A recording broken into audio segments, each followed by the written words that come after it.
I was surprised to realize, 50 years.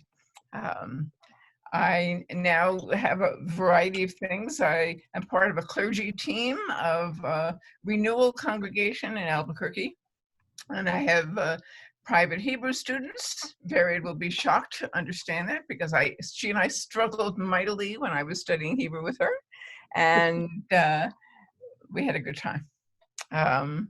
I do a variety of things, and I'm glad to be here. One of the things I've been doing for the past, maybe 12 years is teaching about B'nai Anusim, about crypto Jews and Conversos. And let's let Sonya introduce herself first, because then we can figure out which of us is going to talk first. Rabbi Ben, I was figuring we'd start with you. Sonya, are you here?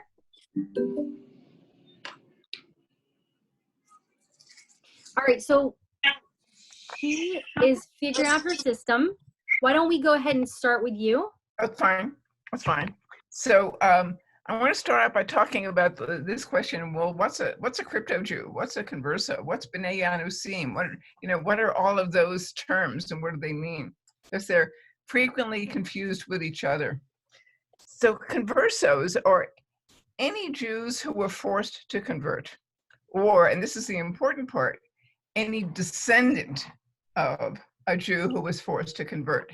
And so if your great-grandmother was forced to convert, and that great-grandmother raised her children as good Catholics, and those children raised their children and their grandchildren as good Catholics, etc. Fast forward 400 years, there are many people who are conversos who don't know that they are conversos, because the family history of once having been Jewish is gone. There's no knowledge of it. So there's many, many conversos in the world. That's different from crypto Jews, crypto meaning hidden. If you are a crypto Jew, you know you have some Jewish background. And for some reason or another, you're keeping that knowledge hidden to yourself. So you know you have Jewish background. You may not do anything about it. You may not practice anything. You may not have any Jewish beliefs, but you know that that is somewhere in your background. The term that is in use now is B'nai Anusim, B'nai, children of. Anusim comes from the Hebrew anus, to be forced. So this is the descendants of those who were forced to convert. Whether you know it or not, but there's a lot of people who are descendants of those who were forced to convert. It used to be that the term Marrano was used, and it even appears in some of the literature. That is really a derogatory term. It meant, pig or unclean in 15th century Spanish. It is really rather insulting, but it was used formerly, and you may see it in some of the literature about B'nai Anusim. The other couple of terms that come up in this world are new Christian. A new Christian is someone who converted to Christianity, and it's used by Christians for conversos.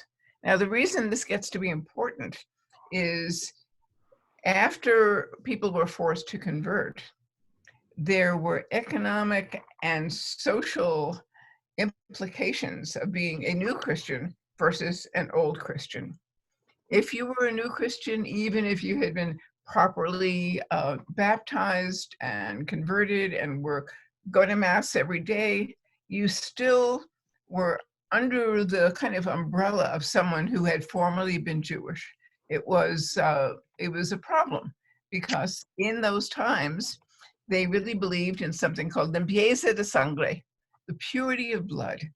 And the idea was that if you were Jewish, you had Jewish blood, and that Jewish blood did not purify out of your heritage, out of your lineage, for 4 generations. So even though you converted, your children, your grandchildren, your great-grandchildren would all be painted with this negative brush of once having been Jewish. So that's all kind of important background. I want to do a little description of, how do you know, what are some hints that people might have that give them the idea that maybe they had Jewish ancestry and don't know it? Now, all over New Mexico and other places as well, and I'll explain in a little while why it's particularly concentrated in New Mexico, there are people who have family traditions that are unusual in some way or another. And often it's these unusual family traditions that are hints that people get that, maybe something's going on. Maybe I have some Jewish background.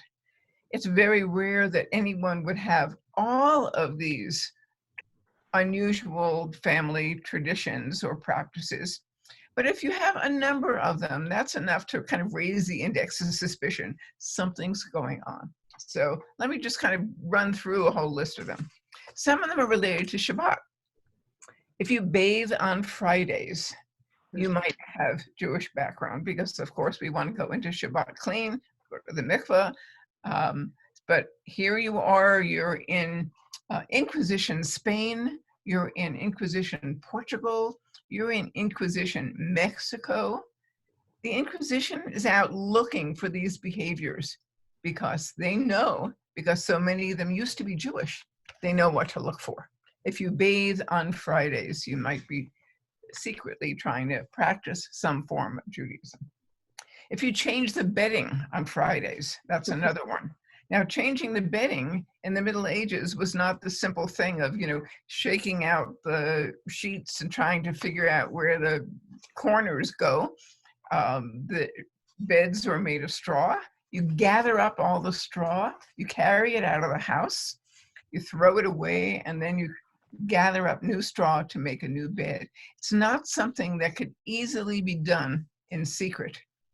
If your neighbors saw you changing the bedding, they might say, something's going on here. Clearly, if you don't work on Shabbat, if you leave the house on Saturday night and look up at the sky, your neighbors, who used to be Jewish, know that you're really deciding whether Shabbat is finished. You're looking for 3 stars so that you can do Havdalah. So those are just some of the Shabbat-related issues, but there's a lot of them that have to do with food and food practices, food traditions. Now, if you were trying to secretly practice your Judaism, because after the Edict of Expulsion, it was illegal to be Jewish in any Spanish territory at all. Illegal, punishable by death. So if you were wanting to practice some Judaism, you had to be really, really careful about how you were going to do this in secret. So one of the things has to do with fast days. You had to keep track of both the Jewish fast days and the Catholic fast days. You had to be seen eating on a Jewish fast day because your neighbors would know it was the Jewish fast day and they would be out looking to see if you were fasting. And similarly, you had to be sure that you would be fasting on a Catholic fast day. And so it must have been very complicated to keep track of both fast day calendars at the same time. Not eating pork or pork products. Now, if you've ever been to Spain, pork is everywhere. It's very hard to avoid encountering pork at every meal and every snack in Spain. And so that was another big issue. Eating eggplant. If you were seen eating eggplant, one of your neighbors might say, aha, maybe they're Jewish. What does eating eggplant have to do with being Jewish? Well, one is because it's parv. It can be prepared to look like meat, eggplant parmesan, veal parmesan, whatever. Eggplant was also considered to be a Middle Eastern food and therefore suspect.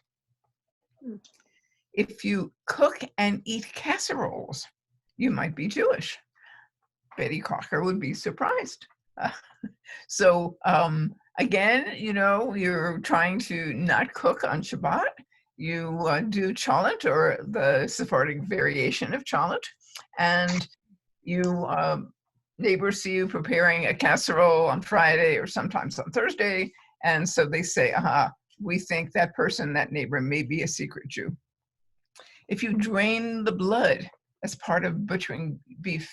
Now, this has a really interesting contemporary story. There's a man who was brought up on a ranch about 80 miles outside of Albuquerque. It's an old ranching family.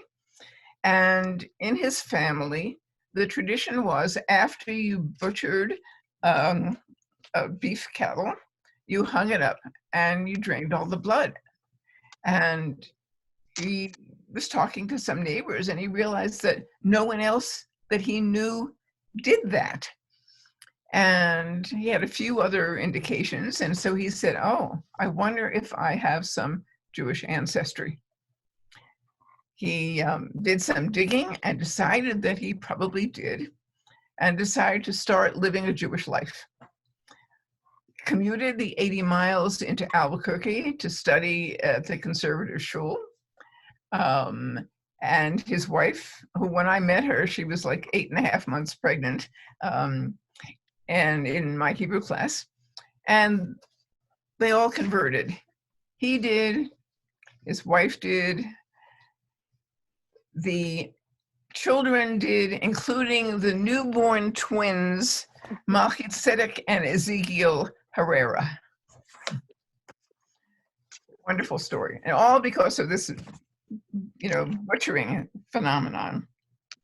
A few others, using olive oil. If you use olive oil, you might be Jewish, again, because it's parv. And the fats that were used for cooking in those days were either butter or lard. And so I couldn't use it. Having 2 sets of dishes. This is another one I encountered pretty recently. I got a call from a woman saying, my husband is very ill. He's dying. We're good Catholics from northern New Mexico, Hispanic. He wants to talk to a rabbi. Rabbi, would you come and visit him? So I said, sure. So I went to their home, and he was clearly very ill. And he said, he had some unusual family customs. And one of his unusual family customs was that he had, in the family, they always had 2 sets of dishes. The only family rule was you couldn't use a plate from one set at the same meal as a plate from the other set. It had nothing to do with what food was being served. It had nothing to do with time of year or proximity to any holiday or anything else. The rule was you have to have 2 sets of dishes and you can't mix them in the same meal. That was one of the things that was left over from a family that, kept kashrut at some point in time.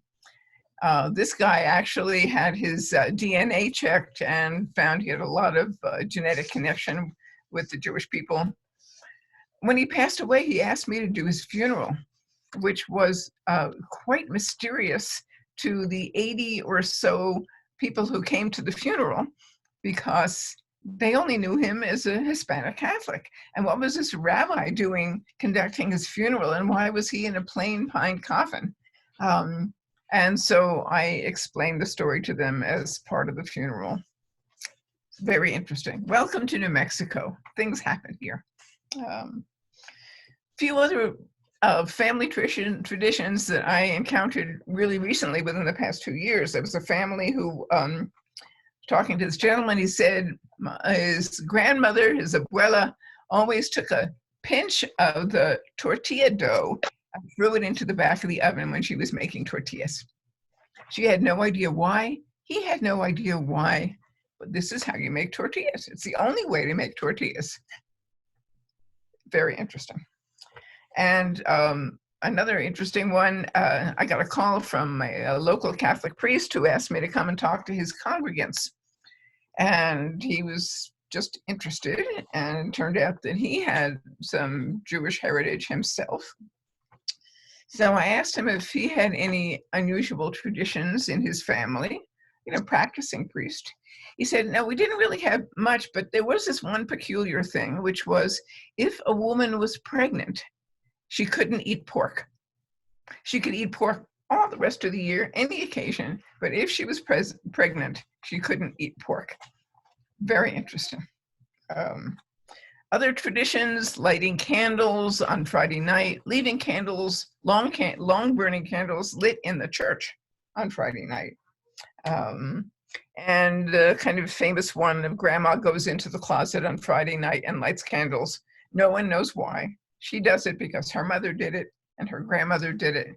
No prayers, no anything, but grandma goes into the closet and lights candles every Friday night. Very interesting. There's a couple of others. Sweeping toward the center of the room. When you're cleaning your house, you sweep toward the center of the room, and then you pick up, whatever the schmutz is that you have gathered in the center of the room, and you very carefully carry it out of the room. What's that all about? That's about the mezuzah that is hidden in the doorpost of the house. They would carve out a little niche, put the mezuzah in, plaster it over. You knew it was there, but no one else did. You certainly were not going to mark your house as a Jewish house. You didn't want to desecrate that mezuzah, and so you picked up the dirt that you gathered in the center of the room and gently carried it out.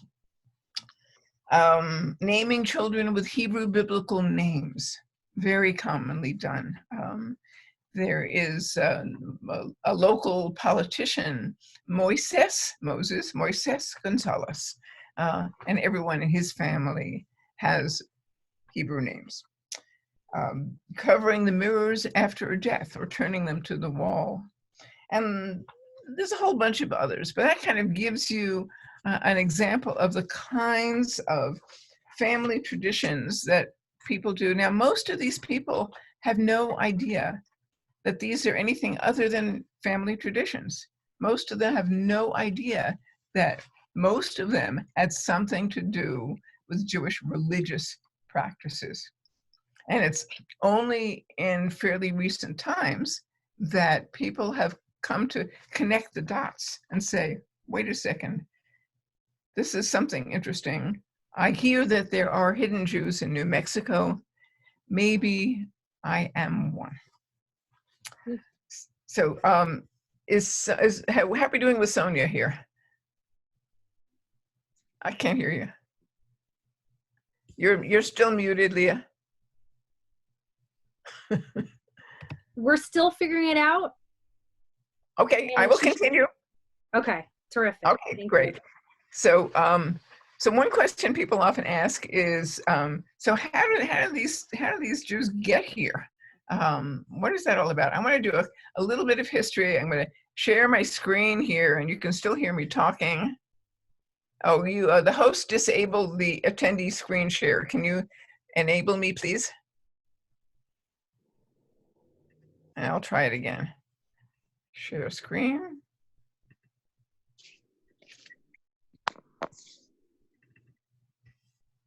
Okay, here we go.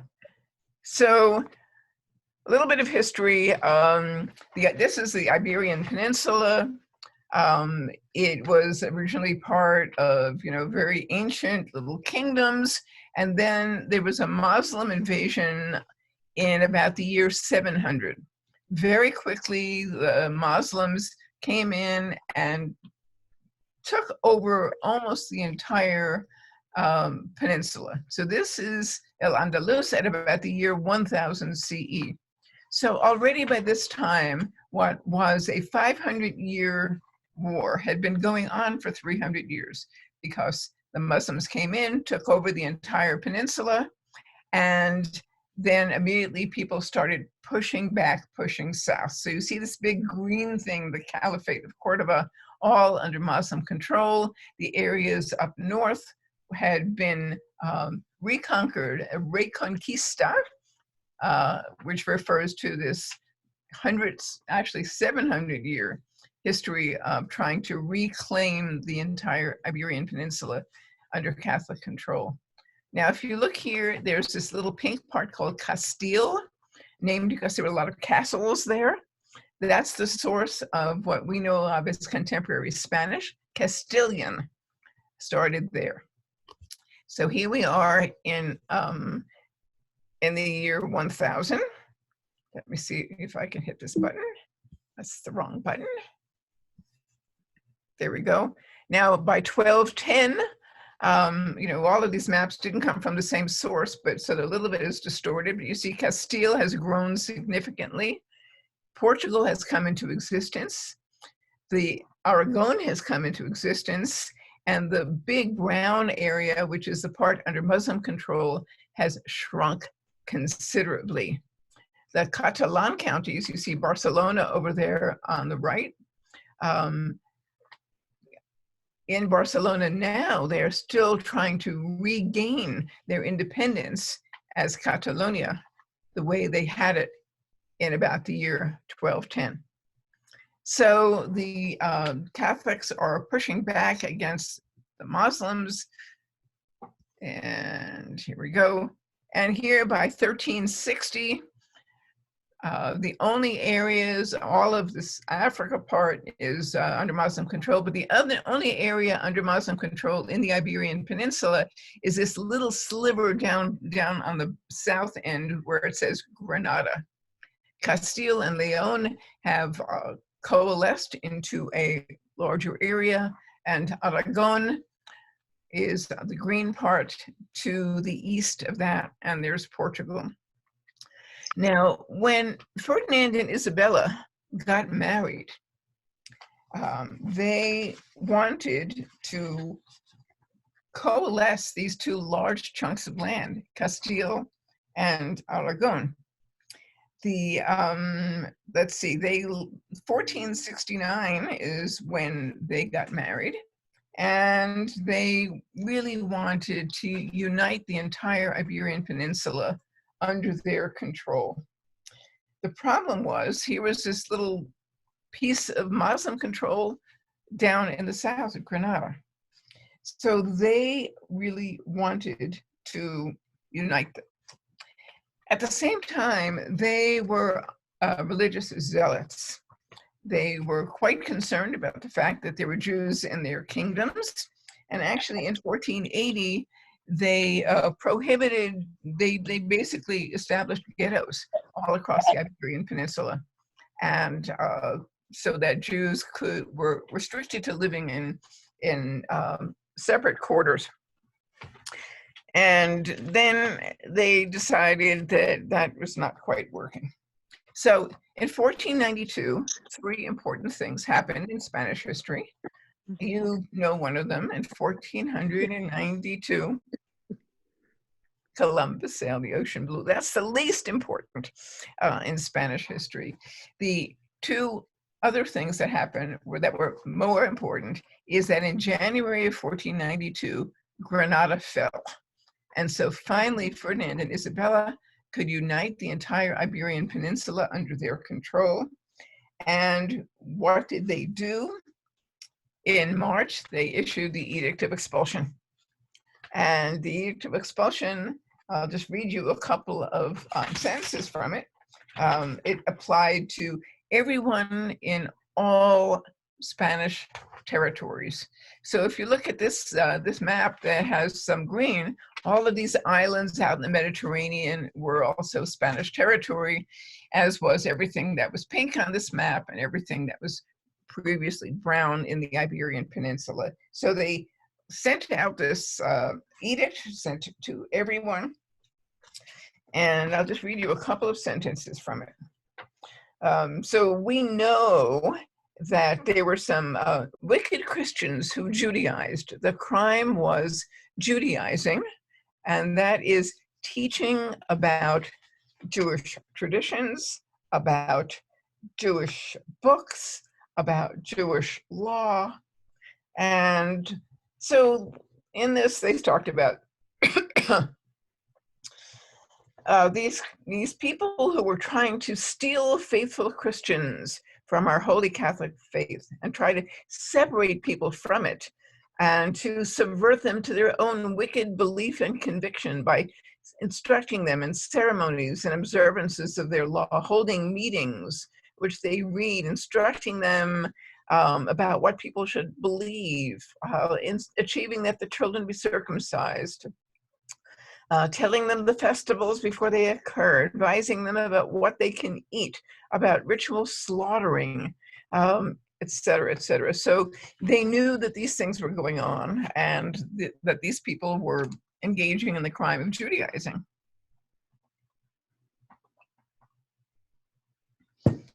And so they mentioned that they tried to separate the Jews, and they realized that that was not going to work.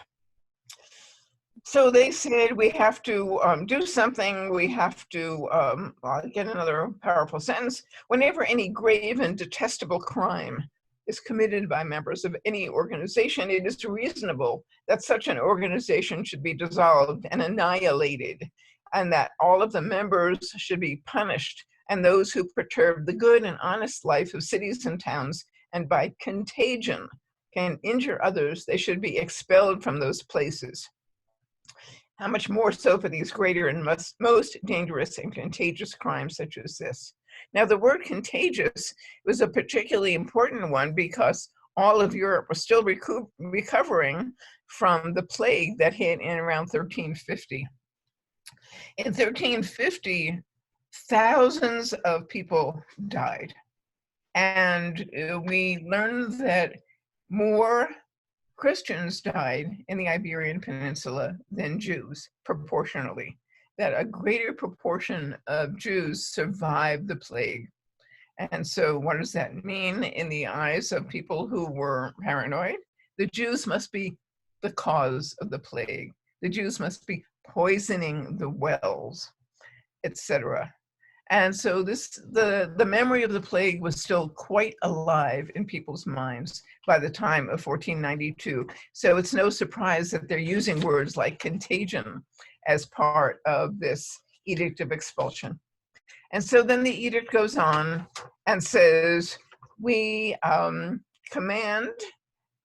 order all Jews and Jewesses of whatever age they may be, who live, reside, and exist in our kingdoms and lordships, as much those who are natives as those who are not, who by whatever manner or whatever cause they have come to live and reside therein, that by the end of the month of July next of the present year, now remember this is happening at the end of March, you have till the end of July, they depart from all of our realms, along with their sons and daughters, maidservants, menservants, et cetera, et cetera, et cetera, and that they dare not return to those places or reside in them or live in any part of them, whether temporarily on the way to somewhere else or in any other manner, under pain that if they do not perform and comply with this command, and should be found in our said kingdoms and lordships, and should any matter live in them, they incur the penalty of death and the confiscation of all their possessions by our Chamber of Commerce.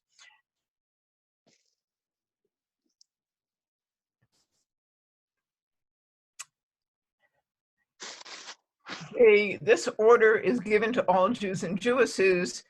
They're required to depart and never to return, to come back to them anyway.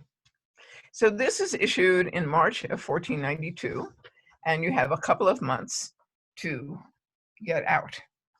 You're not allowed to take any gold or silver or coined money or other things that were prohibited. And so this was major expulsion. So the map that I put up shows that all in the Middle Ages, there were many, many expulsions. We know about the Spanish expulsion more than others. It's the most famous, but so there's Sonya on the, can we hear her? We can switch over to her. Let's. So what we're gonna do is, I know this is not conventional. Can people see this? Can you see Sonya? Yes, yeah. I can, yes. All right, now speak up, Sonya, so we can hear you. All right, can you hear me? Yes, I can hear you. Let's stop my screen sharing though. I can't do it. You have to do it.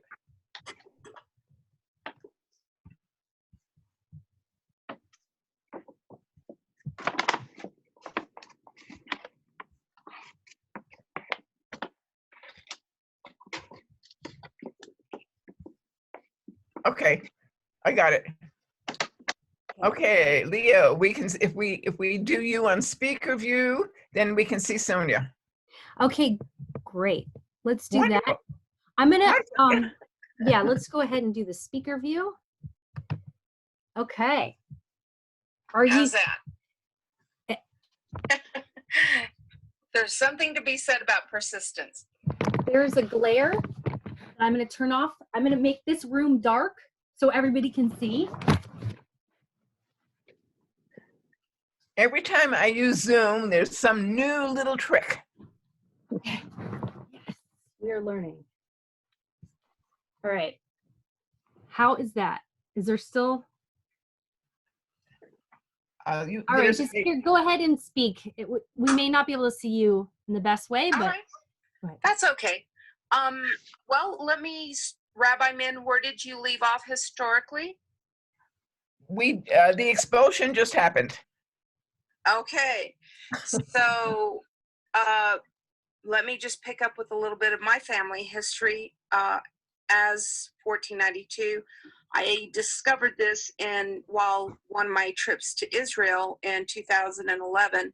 I happened to find 15 Loya families in Tel Aviv, and my friend Dr. Malka Shabtai, who is Israeli and an anthropologist, and has been working on the Anusim migration from Spain for some time. I met her back in 2010, and we became friends, and I visit her every time I go to Israel.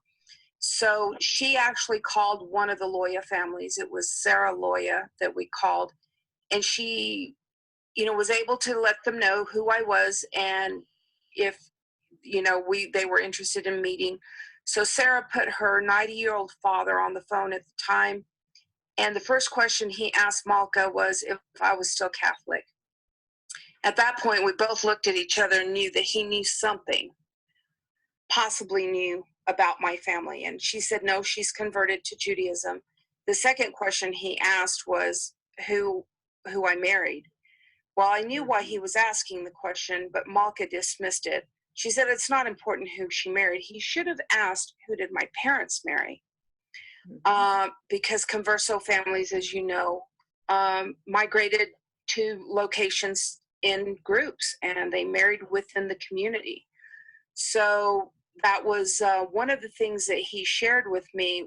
There were 11 or 15 Loya families that migrated from Spain to Morocco, and there was a pattern. They went from Morocco then to Portugal, Turkey, and Bulgaria, and 15 families migrated back to Israel in the mid-1500s, which I knew what was happening at that point after reading the book of Dona Gracia Nasi, the history of her. If you haven't read it, highly recommend that you read Andre Brooks's version, who's done a lot of research on Dona Gracia Nasi.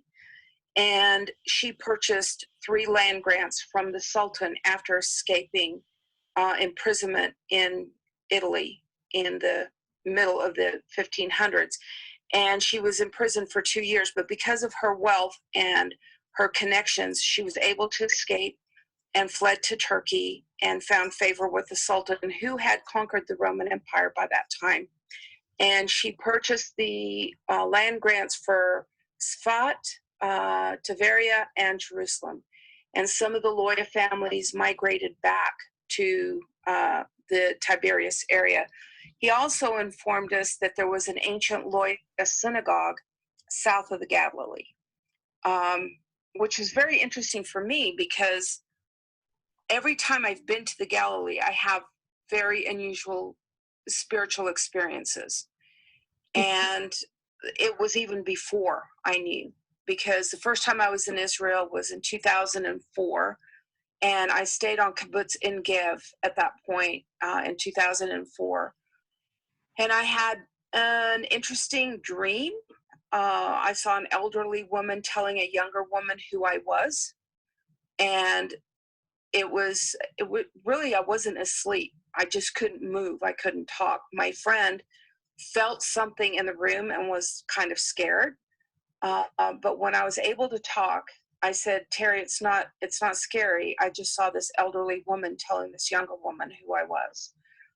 And I didn't know why that happened, but every time I've been to the Galilee area and stayed there, I had these interesting experiences.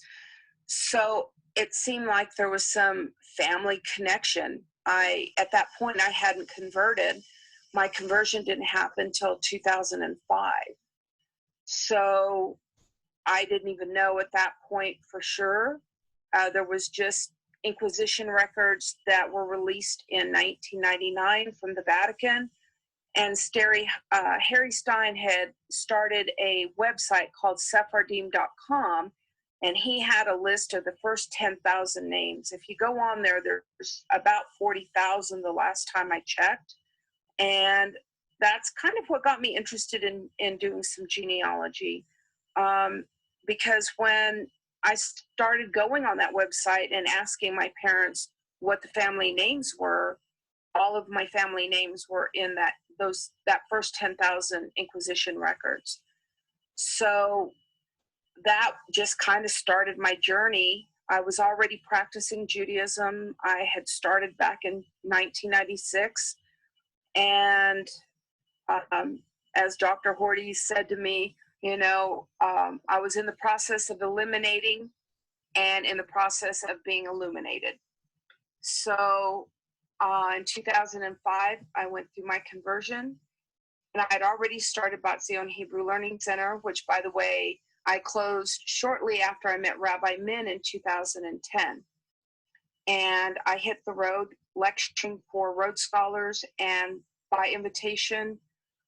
So I was very busy traveling and lecturing and educating Jewish communities in Israel and in the States, wherever I was invited to come, show my art and, share my story.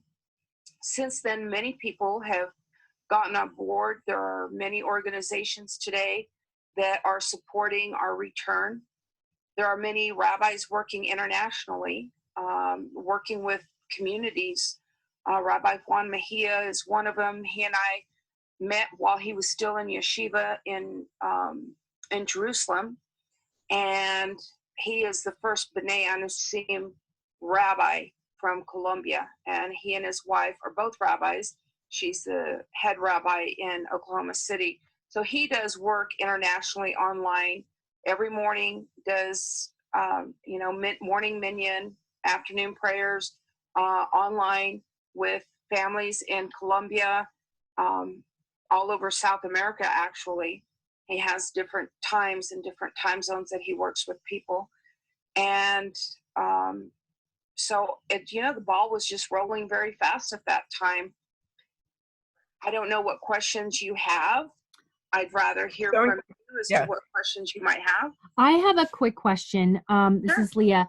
Will you mention the Judaica store that you had owned? Sure. I'm a glass artist. I mean, I've worked as an artisan all my life. I started making jewelry when I was 12. I could walk down the street, wearing my jewelry, and people would just stop me and buy it. So that's come very, very naturally to me. When I started getting into glass, I found a passion I cannot explain. I've worked in clay, I've worked in wood and leather and metal and glass. When I was introduced to it, I was teaching my teacher within a month. It came so naturally to me, it's like breathing. And it just, between my jewelry making skills and my glass work, it just kind of fused together. And then Sonya, this is Rabbi Min. Could you say something about how you first got curious that you might have Jewish heritage? What initially started you on that journey of discovery? Probably in my 20s. By the time I was 18, I'd left the Catholic Church. It was kind of a joint decision that I wasn't a very good Catholic and maybe I didn't belong there, which I agreed. And I began to explore. When I was 18, I had a divine encounter through a dream. I'm a dreamer. I have dreams a lot. And I was instructed not to follow man or religion as I perceived it, that I would never be left alone and I would be always shown my truth. And that is what's happened throughout my journey. I think in my 20s, I just, I had a lot of questions, even as a Christian, which got me in a lot of trouble because being Catholic or being Christian, you're accused of not having faith or being a rebel or being a heretic if you have questions that people don't want to answer or don't know how to answer. If you don't go along with the pack, which I never did. And when I went through my divorce, I was 36, and I just said, I'm done. I'm done with everything. God, if you can't reveal yourself to me, then I don't need you either. Things didn't make sense in Christianity for me. Had a lot of questions. And my thought now is, looking back, is be careful what you ask for, because you might just get it, which I did. And I began just trying to find anything. Of course, back then I didn't have a computer. The only person that I could find anything on was a man named Zola Levitt, who was from Dallas, Texas. And he was born Jewish, but he was Messianic. Now, I was so ignorant, I didn't even know what that was. And in 99, I would read some of his books, and it kind of started answering a few questions, but I still wasn't satisfied. And of course, I wasn't in touch with this person. I just had a few little books, more like pamphlets. And in 99, I went to a conference that some friends at the time had invited me to that were Messianic. Well, they were Christians, but they were doing this Jewish thing. So I went to this conference, again, not knowing what it was. And there was a woman there who followed me around during the conference and kept asking me questions. And about the third day, I was kind of annoyed with her. And I said, why are you asking me all these questions? And she said, well, from the answers you're giving me, it sounds like you're from the Marranos. Of course, that I was already annoyed by her. So for those of you that don't know what the word means, in Spanish, it means pig. So I'm thinking this woman's calling me a pig, and I'm already annoyed with her. So I asked her to repeat herself, and I said, excuse me? I said, Marranos. And she said, the Marranos from Spain. And I said, what do you mean? That word means pig, doesn't it? And she goes, no. From a historic perspective, the crypto Jews from Spain were called Marranos. So I didn't know what a crypto Jew was either. She said, it sounds like you're from that background. And here's this website. She was the one that gave me Harry Stein's website, which is sephardim.com. So having my first computer in 1999, I went home and started searching and told my parents, I think we might be Jews. And we did some things this weekend that Granny did, my mom's mom. We called her Granny. And I didn't know that lighting candles on Friday night was a Jewish thing. I thought it was a Catholic thing. And my daughter was 13 at the time. There were two songs, the Micha Mocha. I don't know how we knew that, but we knew that. I'd never heard it before, and it was all done in Hebrew. So that began to pique my curiosity a little bit more. And that's when I came home, started researching as much as I could and asking my parents about family names. And the rest is history. I began to meet more and more Jewish people.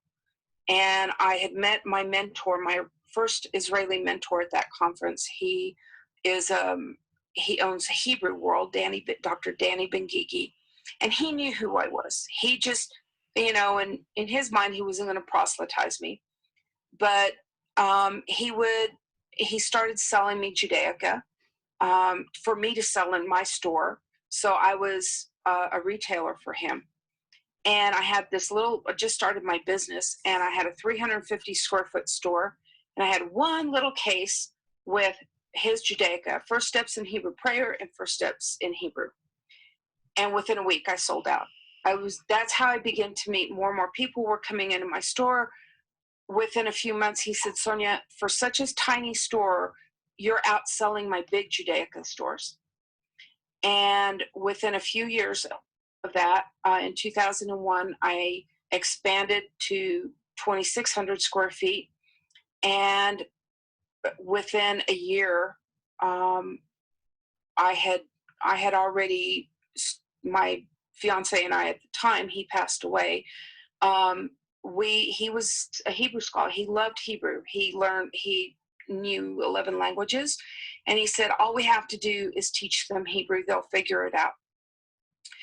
And so after he passed away in December, we had just gotten the 501c3, and I didn't do anything with it for a year. And after his memorial, service a year later, I got a blessing from my parents to proceed forward with Batzion Hebrew Learning Center. I didn't know what I was doing.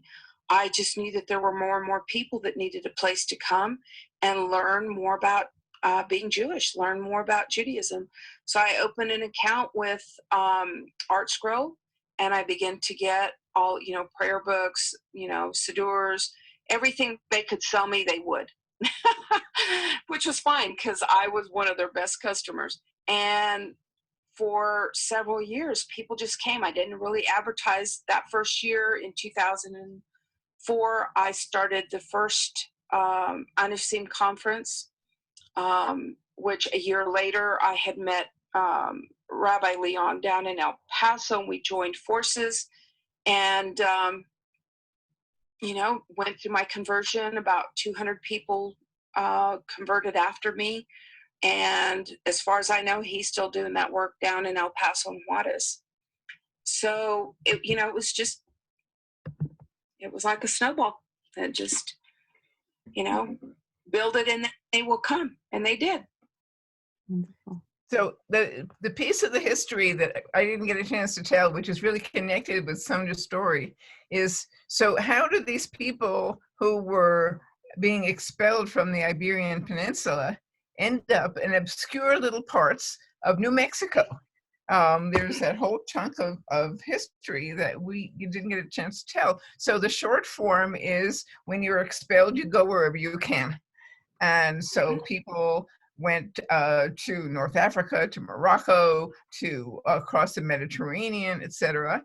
And as soon as they could, they started crossing the Atlantic, because 1492, the age of exploring the quote New World unquote happened. But so people who were not supposed to be Jewish, but who were hiding their Jewish background, were among the many, many early folks who settled the New World. I have a quote from the Bishop of Cuba, writes in 1508, very early for the New World. He writes back to Spain. He says, quote, "Practically every ship arriving in Havana is filled with Hebrews and new Christians, despite the fact that no Jews or other heretics of their fourth generation," that's the purity of blood thing, the fourth generation, "could reside in any part of the Spanish New World."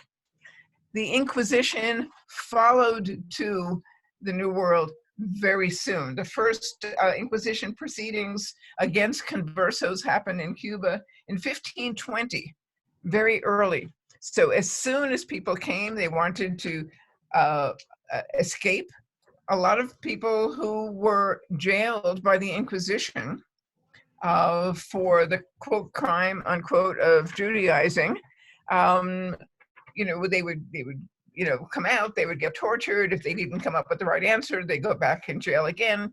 They had these big autos de fe, which were day-long events where a sentence was passed upon these people who were accused of Judaizing. Maybe you got burnt at the stake, maybe you got back to jail. But when they were looking for people to join these exploratory parties across the Atlantic and claim the land in the name of the King and Queen of Spain, one of the things they did is they went to the jails and said, you can get out of jail free if you decide you can, get on one of these ships. Now, since everyone had to be Catholic, all of these folks who were nominally Catholic, who had been jailed for Judaizing, many of them were on the early ships that came across and settled Cuba, Mexico, etc. The Inquisition all over followed South them. America. I mean, All over South America. The Inquisition followed them. incredible And they were when you look major. at Brazil. Oh. when Dr. Malka Shabtai, when she did her research in Brazil, she said, you know, as an academic, I have to be very conservative or people think I'm crazy. So I said, well, what are the numbers that you reported? And she said, well, I reported 10 to 20% of the Brazilian population come from B'nai Anusim, have, you know, crypto Jewish heritage. And I said, what's the real number? And she said 70 to 80%. And I said to her, the same thing in the population of the current population of Spain. The same kind of. So I just wanted to finish the little New Mexico piece. So the Inquisition comes, establishes an Inquisition center both in Lima, Peru, and in Mexico City. Starts to pursue people. People leave Mexico City and they go north, following the Rio Grande. And they went as far north as they possibly could, under to an area that still had some policing. Before it turned into, you know, wild Native American, therefore dangerous territory. That northern boundary of some kind of political and social control is the area in northern New Mexico where many families that are B'nai Anusim families settled in these little villages and married their children off to the cousins in the next village that they also knew were B'nai Anusim. Okay, I'm done with that part. Well, so go ahead, Lee.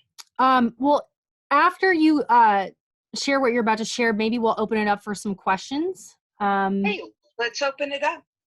So I'm gonna take this off speaker view, and then if anybody has any questions, please raise your hand. In the participants, right? If people Or know, feel raise free their hand. to email me a question. Okay. Dr. Barbara. Is your husband also a B'nai Anusim? Is she asking me? Yeah. Yes. You're I'm not married. Is your husband also a B'nai Anusim? Yeah, I'm not married. Oh, okay. Sorry. That's okay. Are there any other questions? I have another comment that I wanted to make, which is that how come we know as much as we do about this now? And one of the reasons is that in addition to all the research that Sonya was mentioning, Dr. Stan Hortis, who's a historian, moved to New Mexico in 1980. He had done his PhD research in the Inquisition records in Mexico City. And he was hired to be the state historian for the state of New Mexico. And within weeks, people started coming by his office. They knew he was Jewish. And they would come by his office and say, "Psst, did you know that there are people in northern New Mexico who light candles on Friday night? Do you know that blah, blah, blah, blah, blah?" And being a good historian, he did the research. And his book, To the Ends of the Earth, is like the classic history of the crypto Jews of New Mexico. Amazing. Two people have raised their hands here. I do see Tova Sunshine. Yeah. Go ahead and unmute you. Okay.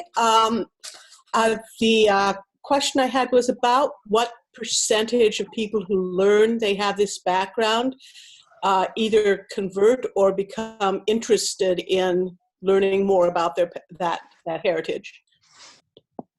I think that's an impossible question because people, you know, there's a range of things people do when they learn about this heritage. Some people say, "Oh, well, that's interesting," and continue being good Catholics.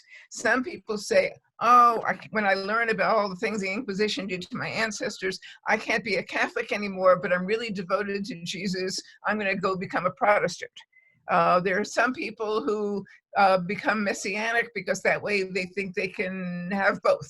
There are some people who say, well, I'm going to practice Judaism, but I'm not going to go through a full conversion because I'm angry that my ancestors were forced to convert, so I'm not going to convert as well. Some people go through a full conversion. It's a whole range of responses. And there's a lot of people who we don't know. Yeah. Maybe they know and maybe they don't.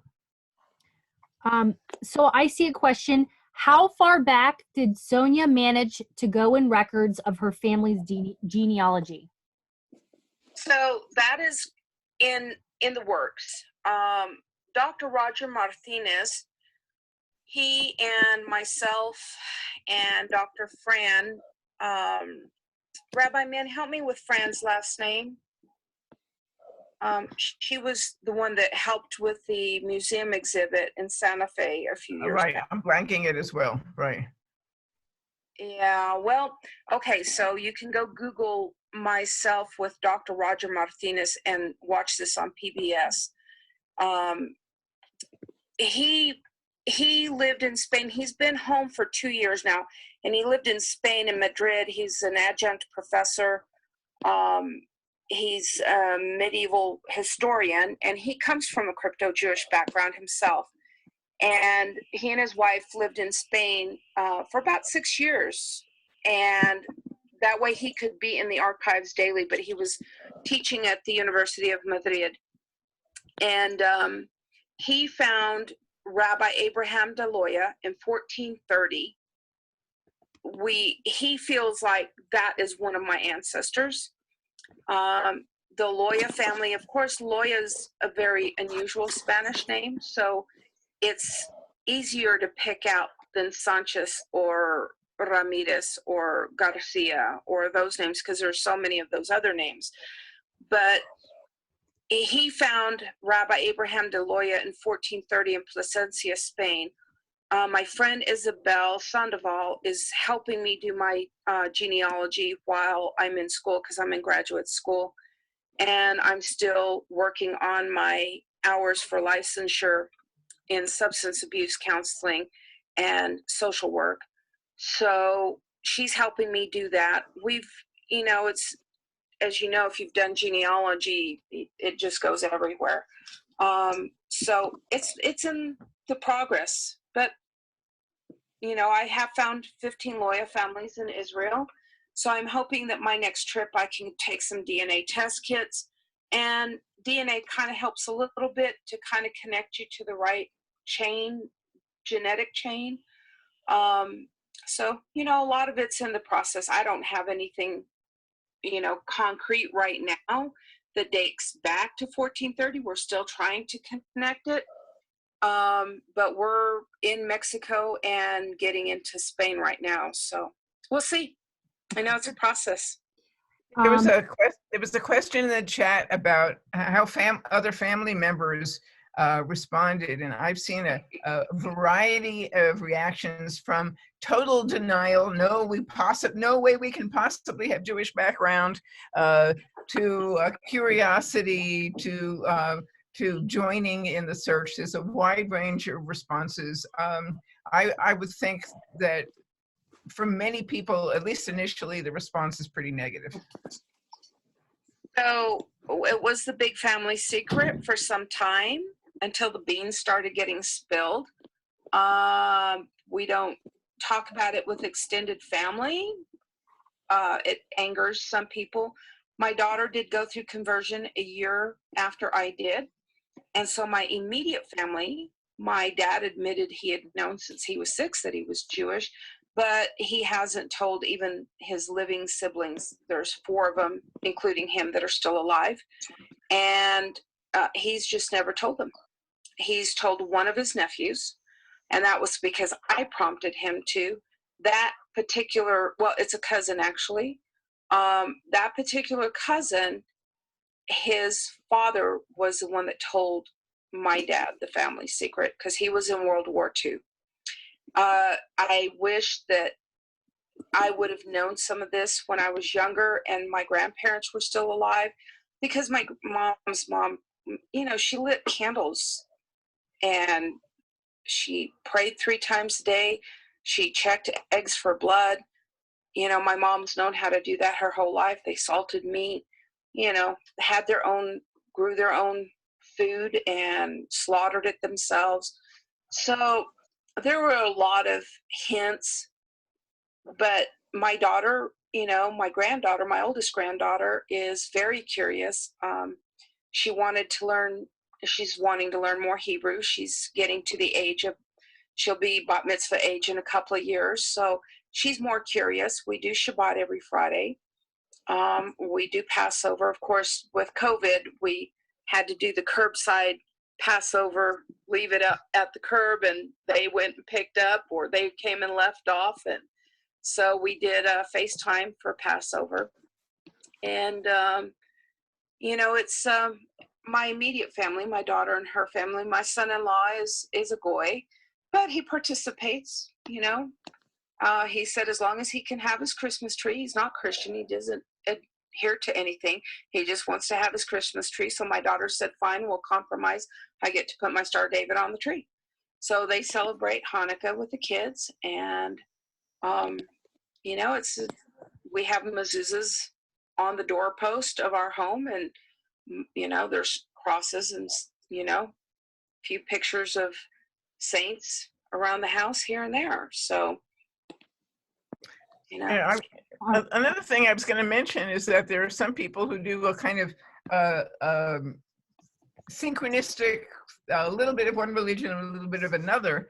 And so, for example, there's a New Mexico tradition of celebrating the Feast of Saint Esther. The Feast of Saint Esther, there is no official Catholic Saint Esther. The Feast of Saint Esther is celebrated in the spring, and you read the book of Esther, and you eat and drink a lot, and you dress up and have a party, and you eat triangular stuffed cookies. It's not really Purim. This is the Saint Esther, and I have a picture. This is the cover for last year's Feast of Saint Esther that I was invited to. Oh, wow. Amazing. So I think we have time for 2 more questions. Judy Weintraub. Here, let me unmute you. Can you unmute yourself? Can. Is that better? Boom. You're good.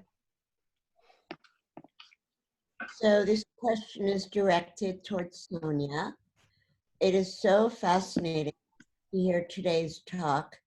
And I'm wondering, Sonya, it is so clear to me that you're a woman who is present in your life and in your journey.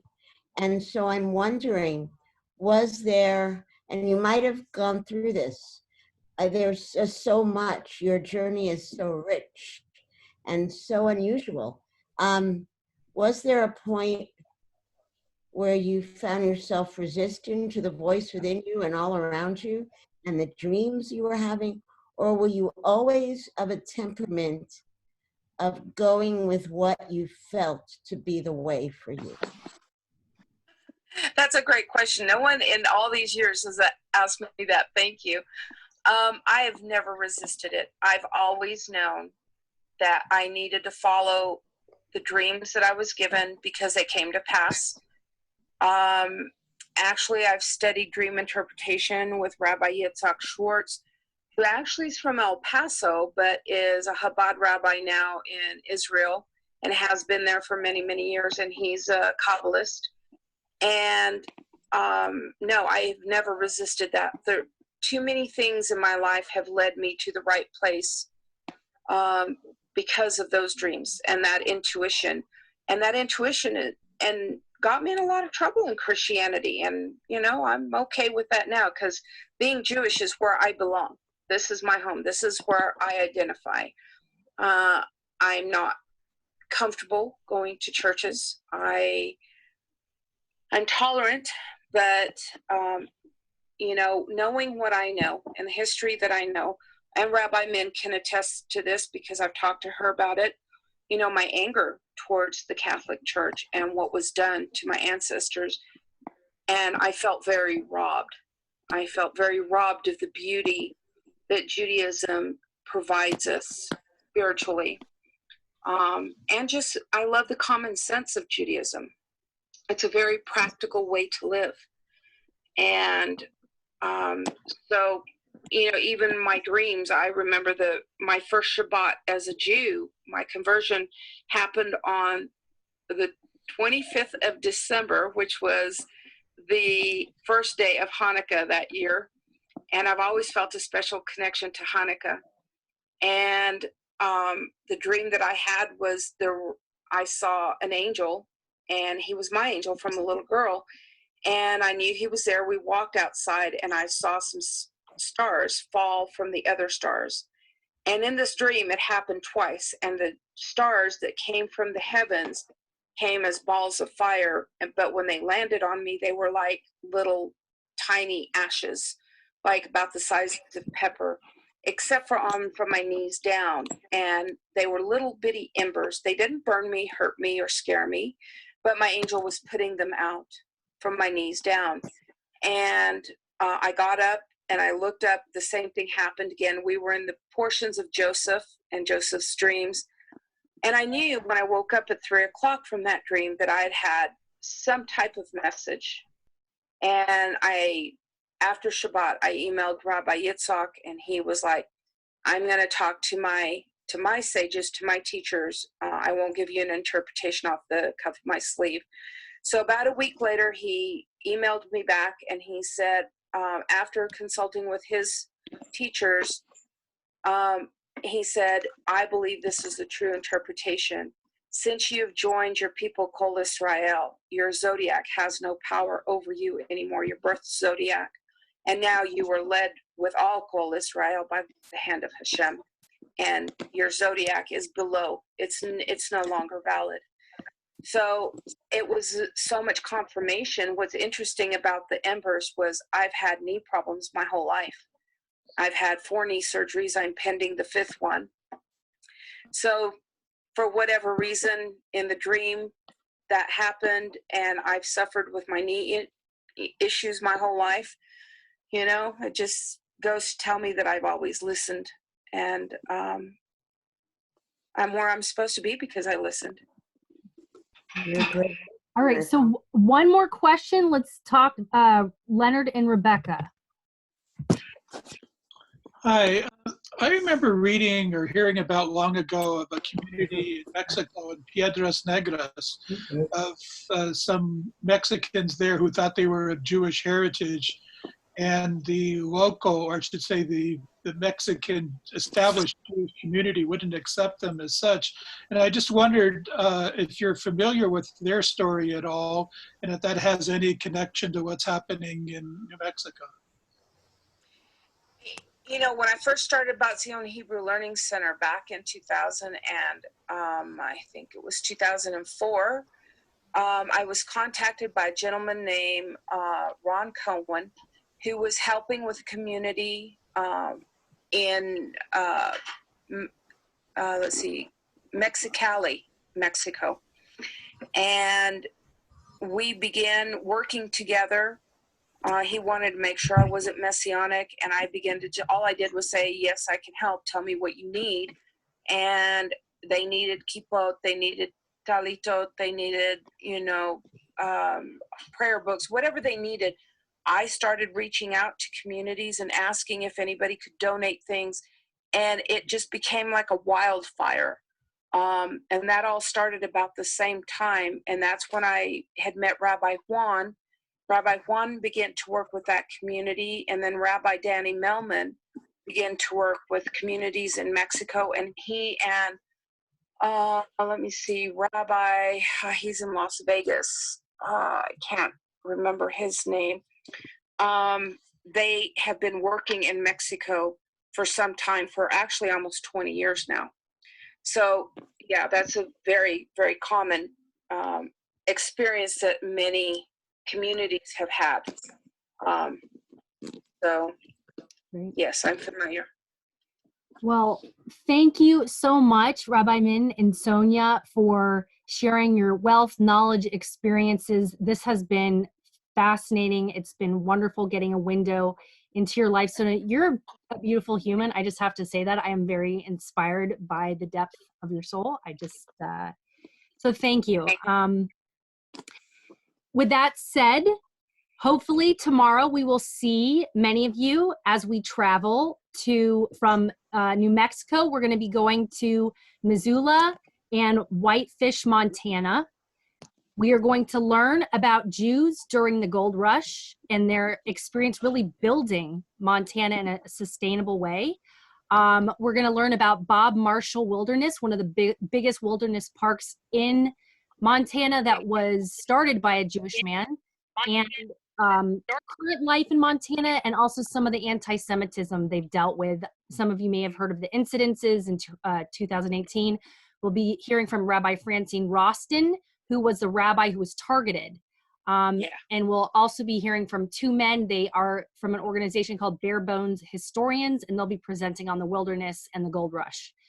So with that said, it's tomorrow, 1 p.m. California time, 4 p.m. Florida time. So we hope to see you there. So thank you again, Rabbi Min, Sonya. This was wonderful. Thank you. Thank Everybody you very have a much. good night. It's wonderful to see you, Sonya. We'll continue. It was great to see you too, Rabbi Min.